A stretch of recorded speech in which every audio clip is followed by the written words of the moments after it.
everybody, my name is Mars. You can call me Mayor MG if you would like, and today I have for you my July wrap-up and August TBR. Before we get into things, I would like to apologize if you can hear like light beeping in the background every now and then. There's like road work or something happening at the foot of the hill that I live on, and so like I can hear it, but I'm not sure if my camera's like microphone can pick this up. It's weird. It's been bugging me all day, but I don't think it's stopping anytime soon, and I have to film this video. So here we are. Like I said, I have my July wrap up for you, and oh boy, is it a doozy. Why don't we just start talking about these books? So the first book that I picked up was The Siege of Mackinac by John Flanagan. This was my Ranger's Apprentice read for the month. It is book 6 in the series, and I genuinely almost cried reading this, which I did not expect to get that emotional, but it was just so good, and I love the series with my whole heart, and this book and the next book, no, the last book in this book make like a little mini arc that I absolutely adored, and then the book that I'll be reading next month and the book after that make another little mini arc that I absolutely love. It's just a really good series, guys, and I could not recommend it more to anyone who likes just your good old fun adventure fantasy. Next up, we have The Smoke Thieves by Sally Green, and I gave this a 6 out of 10. I enjoyed it. I really liked the writing style, but the story itself had some faults. There's a lot of misogyny in this, and it feels like the kind of misogyny that you see in fantasy for historical accuracy, which, like, it's a fantasy, you don't have to be historically accurate, and I didn't really enjoy that. There's a bit of a weird age gap between our one character and her two love interests. There's also a bit of homophobia sprinkled in there. I love that there's queer characters, but like there's one moment where one character says something and I'm like, didn't like that at all. And like I get that it's just one character. The narrative itself isn't homophobic, which I appreciate, but that one character really pissed me off. There's just like a bunch of little things that kind of got to me while reading this, which is why I couldn't give it higher than a 6, even though I did genuinely like the story. And I think I want to continue on, but I'm not totally sure yet, so I'm gonna leave it on my shelves for now.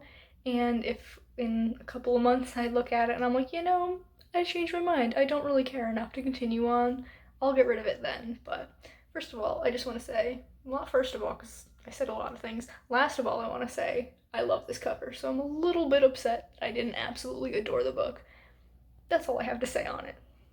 After that, I picked up Fortuna Sworn by KJ Sutton. This is a new adult fantasy romance, and I was actually buddy reading this with one of my best friends, Emily, because she pretty much only reads fantasy romance, and it's a genre that I'm not super like involved in. I enjoy it, but I read pretty much anything, and I actually really liked this. I gave it a 7 out of 10. I was kind of shocked reading it when I realized it wasn't high fantasy, like it's set in our world, but I like how the like fantasy creatures like exist in this world and the explanation for it. The explanation is that all of these creatures like fairies and dwarves and goblins and everything are descended from angels and fallen angels specifically. Our main character is a nightmare, which means she has nightmare magic. She can sense people's fears and make them live in it, and I think that's so cool. This wasn't like the best book. I really did have a fun time reading it, but it kind of just felt like set up for the rest of the series. But overall, I gave it a 7 out of 10, so I would like to continue on. My friend and I are going to be reading book 2 together next month, so that's pretty fun. After that, I picked up The Thursday Murder Club by Richard Osman, and this was the first big disappointment of the month. I gave it a 4 out of 10, and that feels generous. I kind of wish I had DNF'd this, but it was my members' pick for their exclusive vlog for the month, so I'm like, I should probably just read the whole thing even if I'm not enjoying it. And it was just, I hated the writing. The story itself was okay, but the writing is so dense, and I felt like I wasn't really able to completely grasp the story, and then the ending just doesn't exist. It just, nothing.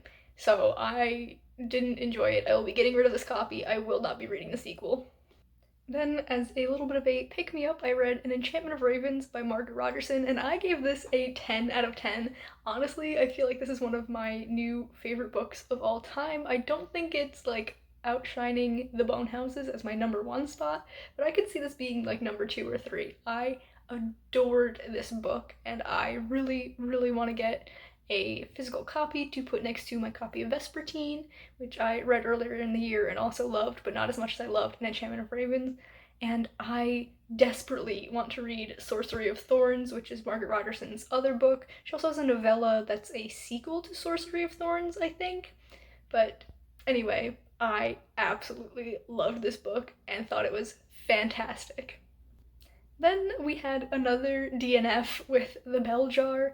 I read one chapter and was like, no, this isn't for me. I feel like I'm at just the wrong place in my life to read this. I probably would have enjoyed it if I was in high school because I was very mentally ill then, and I still struggle with mental illness, but that was like a very bad time, and I feel like I could have related to the story more because I know this has to do with like mental illness and stuff.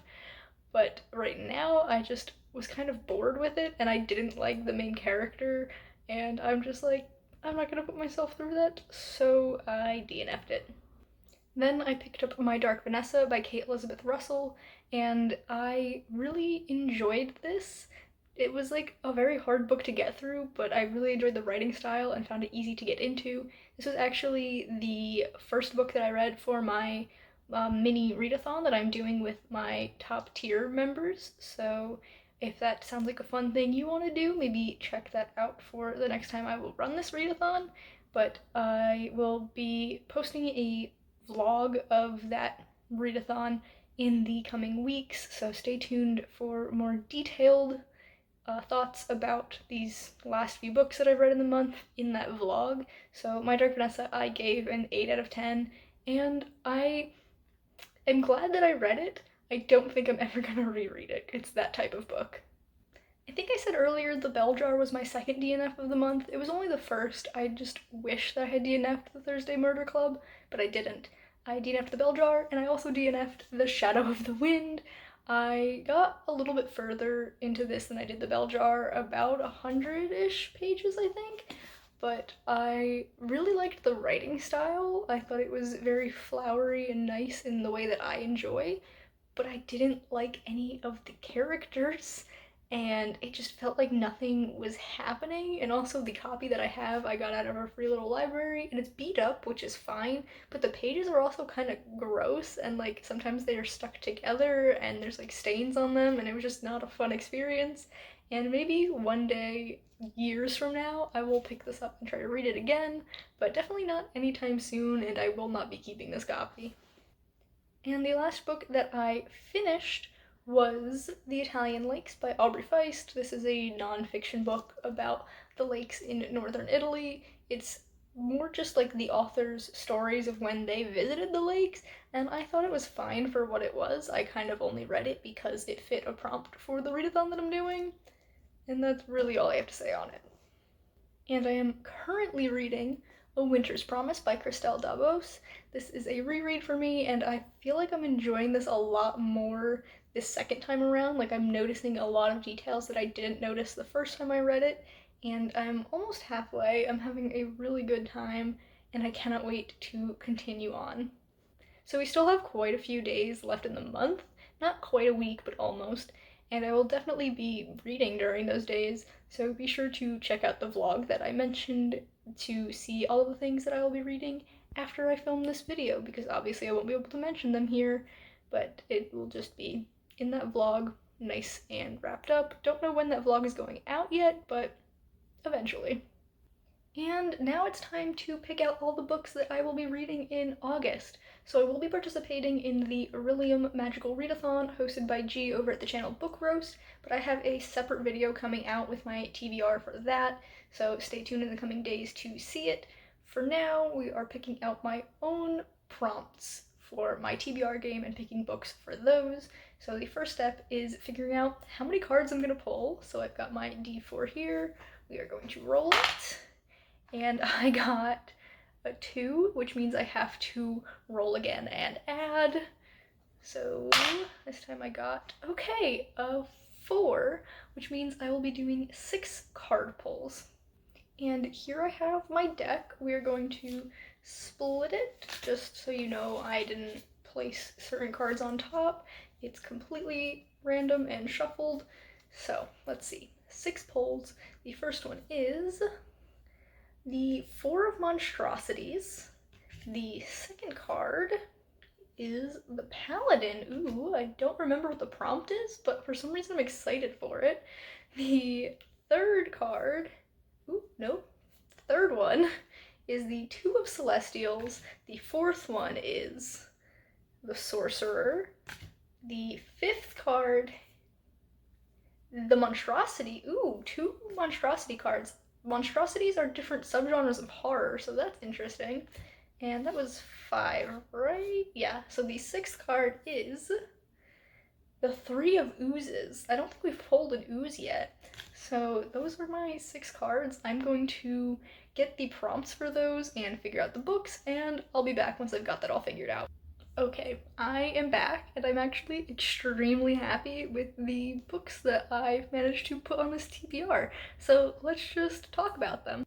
So the first card I pulled was the 4 of Monstrosities, and the prompt for this is a cosmic horror, and I'm kind of fudging this a little bit, but I will be going with the Great Glowing Coils of the Universe. This is the second bind-up of transcripts for the Welcome to Night Vale podcast.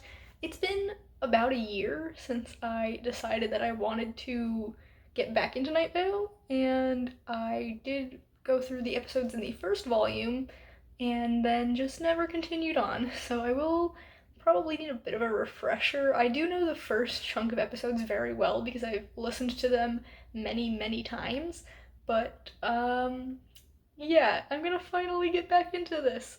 I say, probably lying to myself again.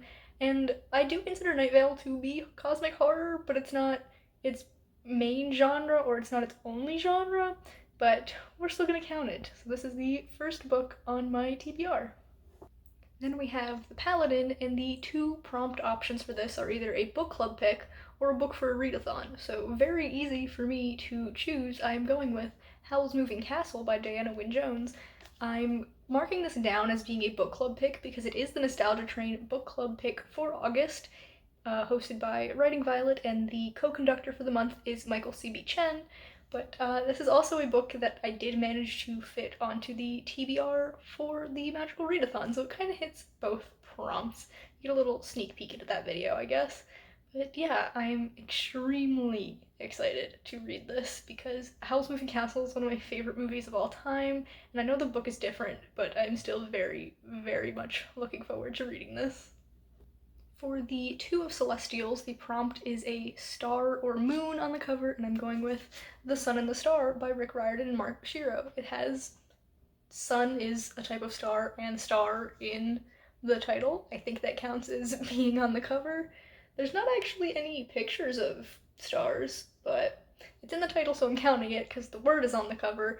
I cannot wait to read this. I say about every single book on this TBR, but like, for real, this is one of my most anticipated releases of the year, and it's insane that I haven't yet read it, so oh, I'm so excited. Then I pulled The Sorcerer, and the 2 prompts for this are a book from my 23 and 2023 list, or a book from my 30 by 30 list, and this is a book that is on both of those, but I chose it specifically because it's on my 20 in 2023, which I really need to prioritize, and the fact that it's also on the 30 by 30 is just an added bonus. But I will be reading Walden by Henry David Thoreau. This is a book that I wanted to read in the spring, but I think August is still a fine time to read it. It's all about like being in nature and that sort of thing, and I am looking forward to a bit of a change of pace from my usual fiction books. Then I pulled The Monstrosity, which is a body horror or slasher, and I have an ebook for this one, and it would be the second Animorphs book, which is called The Visitor, which I definitely consider Animorphs to be body horror. It's very gross, the like morphing that happens and some other stuff. Anyway, I read the first book for this series when it was the Nostalgia Train book club pick a few months ago and absolutely loved it. I cannot believe I didn't read the series as a kid, but I'm excited to continue on and read book 2 in August.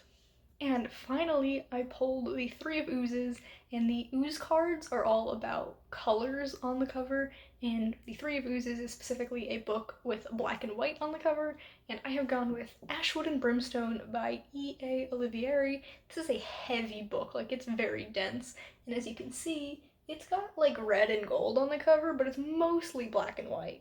And I'm excited to read this because it not only sounds amazing, but Emily, the author, is part of the writing community here on YouTube. This is a self-published book, and we know I'm all about supporting self-published authors, and I'm just as excited to read this as I am everything else on my TBR this month. So here we have my TBR. It's very heavy. I think this is the most physical books I've had on a TBR in eons. I usually only have 3, maybe 4, and then more ebooks, but I only have 1 ebook this month, which is interesting, but I will be reading other ebooks. Yeah, I can't wait to crack into these, as well as all of the books on my TBR for the Magical Readathon, so like I said, check that out when it comes out. But for now, this is the end of this video. If you enjoyed it, please be sure to give it a big thumbs up. You can subscribe to my channel for more content, and that way I will see you in the next one. Goodbye, everyone.